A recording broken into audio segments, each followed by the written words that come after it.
Hello, good morning. We're having our family uh, brunch at home Blackford, Dumbrugog, Singapore,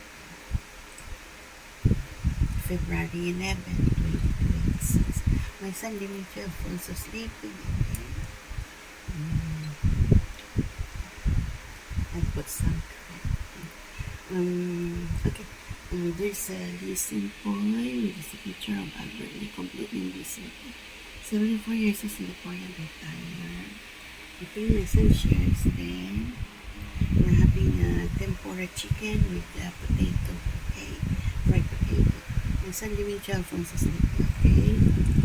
Enjoy folks at Tom Blackford. We're focusing for our family brunch, okay? As usual, okay? Today a little late, okay? I'm gonna upload this to my YouTube, okay? Yes, Facebook and YouTube. Enjoy Singapore.